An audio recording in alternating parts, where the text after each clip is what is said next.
اللہ تعالیٰ عمران خان کی زندگی دراز فرمائے۔ تاہم اب یہ بات طے ہے کہ وہ جب تک پاکستان کی سیاست میں عملی طور پر متحرک ہیں یا وہ پاکستان کے وزیر اعظم ہوا کریں گے یا سڑکوں پر اپنے بے مثال چاہنے والوں کے ساتھ حکمرانوں کے خلاف برسرے پہ کار رہا کریں گے، جب وزارت عظمیٰ کے عہدے پر خود متمکن ہوں گے تو من مرضی کیا کریں گے، اور جب خود اقتدار میں نہیں ہوں گے تو اسلام آباد میں بیٹھے ہوئے حکمران کو خوار و خستہ کیا کریں گے، یا وہ خود حکومت کریں گے یا پھر کسی کو بھی چین سے حکومت نہیں کرنے دیا کریں گے۔ خان صاحب کی طبیعت ہی ایسی ہے، اور خان صاحب کی تبدیلی کے نعرے سے مراد ہر قسم کی وہ تبدیلی ہے جو وہ دوسروں کے حوالے سے دیکھنے کے خواہش مند ہے۔ خدا نخواستہ اس تبدیلی سے مراد یہ ہرگز نہیں کہ خان صاحب خود میں کوئی تبدیلی کریں۔ میں مئی کے مہینے میں کئی سالوں سے بڑھائے ہوئے سر کے بالوں کی پونی مکہ مکرمہ کی مقدس خاک پر اللہ اور اس کے رسول کے مہمانوں کے جوتوں کے حوالے کرنے کے بعد ہلکا ہو کر واپس ملتان پہنچا تو ایک نہایت ہی محترم دوست ملتان میں گزشتہ 2 دن سے میرے منتظر تھے۔ صبح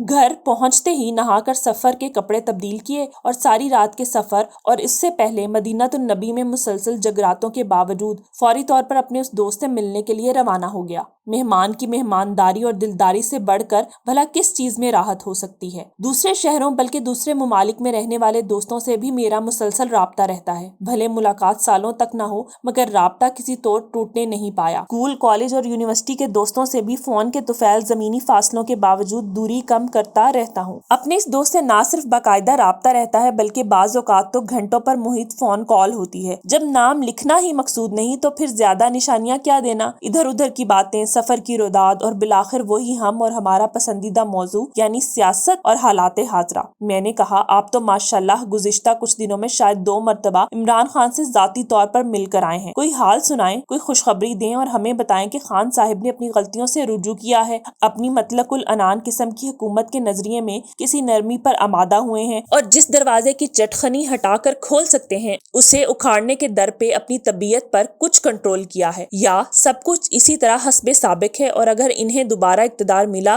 تو کیا وہ اپنی سابقہ غلطیوں کو دہرانے سے پرہیز کریں گے؟ میرا وہ دوست کہنے لگا اب آپ کے سوال کا جواب کیا دوں؟ عمران خان کو ملنے اور ان کے خیالات سننے کے بعد میں پوری ذمہ داری سے کہہ سکتا ہوں کہ وہ نہ صرف اپنی پہلے والی غلطیاں دہرائیں گے بلکہ دوبارہ طاقت ملنے کے بعد ان غلطیوں کو زیادہ شدت اور شد و مد کے ساتھ دہرائیں گے۔ وہ اپنی ہر غلطی کا جواز رکھتے ہیں اور اسے اپنی نئے سرے سے ملنے والی پاپولیرٹی کی بنیادی وجہ سمجھتے ہیں، بھلا ایسے میں وہ انہیں دوبارہ کرنے سے کیوں باز آئیں گے؟ پنجاب اسمبلی کے اسپیکر کے انتخاب سے قبل ایک دوست سے بات ہوئی تو وہ کہنے لگا آپ امیدواروں کی تو بات چھوڑیں، اصل خبر یہ ہے کہ عمران خان پنجاب کے سابق وزیر اعلیٰ سردار عثمان خان کو اب کی بار اسپیکر بنانا چاہتے تھے۔ وہ تو خیر سے خود عثمان بزدار نے معذرت کر لی، وگرنہ خان صاحب تو اپنے پیارے کو ایک بار پھر پنجاب پر مسلط کرنا چاہتے تھے۔ میں نے اس دوست سے پوچھا کہ عثمان بزدار نے گھر آئی ہوئی اس آفر کو کیوں ٹھکرا دیا؟ وہ دوست کہنے لگا اس کی 2 بنیادی وجوہات ہیں۔ پہلی یہ کہ وزارت اعلیٰ تو منہ بند کر کے خاموشی سے کی جا سکتی ہے، لیکن جیسا کہ نام سے ظاہر ہے اسپیکری تو کام ہی بولنے کا ہے، یہ اسمبلی کی اسپیکری ہے،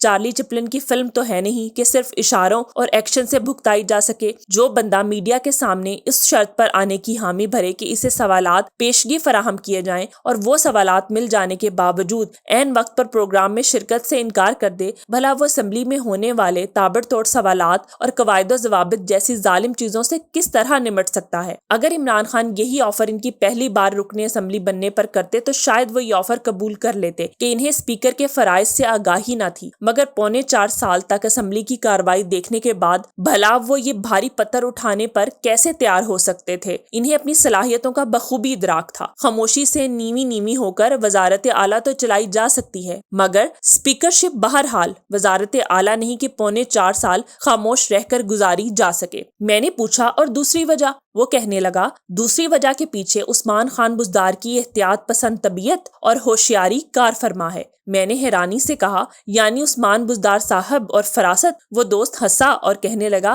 آپ بزدار صاحب کی صلاحیتوں کے بارے میں غلط اندازے لگاتے ہوئے انہیں انڈر ایسٹیمیٹ کر رہے ہیں، وہ دیکھنے میں جتنے بھولے بھالے لگتے ہیں وہ اتنے ہیں نہیں۔ آپ نے عطا تارڑ کی جانب سے ان کے اثاثوں کے بارے میں پڑھا ہے؟ میں نے کہا مجھے یہاں ایسی سہولت میسر نہیں۔ وہ کہنے لگے دروغ بر گردن عطا تارڑ، ان کے اثاثوں کی ملکیت 10 ارب روپے ہے، اب وہ نہیں چاہتے کہ وہ لائم لائٹ میں آئیں اور لوگ ان کے اثاثوں کے کے گڑے مردے اکھاڑیں۔ وہ اب خاموشی سے نکڑ سے لگ کر اپنی زندگی خوشحالی اور سکون سے گزارنا چاہتے ہیں۔ اب آپ خود اندازہ لگائیں کہ آج سے چند ماہ پہلے تک عمران خان کی اقتدار کی کشتی میں جو سب سے وزنی پتھر تھا وہ یہی عثمان بزدار صاحب تھے، اور خان صاحب کی خراب گورننس پر جب بھی بات ہوتی تھی تو سب سے پہلا نشانہ یہی تعیناتی بنتی تھی، اور اس تعیناتی کے پیچھے بھلے سے درجنوں کہانیاں ہوں مگر اس کا کبھی بھی کسی کے پاس کوئی منطقی جواز یا شافی جواب نہیں ہوتا تھا۔ اور اب دیکھیں پنجاب میں دوبارہ اقتدار ملا ہے اور دھوم دھڑکے سے ملا ہے تو وہ پھر بزدار صاحب کو پنجاب پر خواہ اسپیکر کی صورت ہی صحیح مگر دوبارہ مسلط کرنا چاہتے تھے۔ اگر انہیں 10 ووٹوں والے چوہدری پرویز الہی کے ووٹوں کی محتاجی نہ ہوتی تو کوئی بعید نہیں کہ وہ دوبارہ عثمان بزدار کو ہی وزیر اعلیٰ پنجاب نامزد کر دیتے۔ پھر وہ دوست کہنے لگا سیاست پر مٹی ڈالو، ادھر بارشوں نے بربادی پھیر کر رکھ دی ہے۔ پورے بالائی اور وسطی پنجاب میں شور مچا رہتا تھا کہ پنجاب کے سارے فنڈز جنوبی پنجاب پر خرچ ہو رہے ہیں۔ جنوبی پنجاب میں شور تھا کہ سارے پیسے ڈیرہ غازی خان پر صرف ہو رہے ہیں۔ ڈیرہ غازی خان میں رولا مچا ہوا تھا کہ سب کچھ تونسا میں لگ رہا ہے۔ ادھر یہ حال ہے کہ اربوں روپے کے ترقیاتی اخراجات کے باوجود پل نہیں بنائے، جس کا نتیجہ یہ ہے کہ تونسا کئی روز سے پاکستان سے کٹا ہوا ہے۔ ملتان، ڈیرہ غازی خان اور ڈیرہ اسماعیل خان سے زمینی راستہ ختم ہو چکا ہے۔ نہ لوگوں کو کوئی امداد پہنچ رہی ہے اور نہ کسی کو ان کی فکر ہے۔ 2010 کے سیلاب سے زیادہ تباہی مچی ہوئی ہے اور ہمارے سیاستدانوں کو حکومتیں الٹنے، عدم اعتماد کرنے، گورنر راج لگانے، جیت کے جشن منانے اور بھنگڑے ڈالنے سے فرصت نہیں ہے۔ اللہ ہم پر رحم کرے۔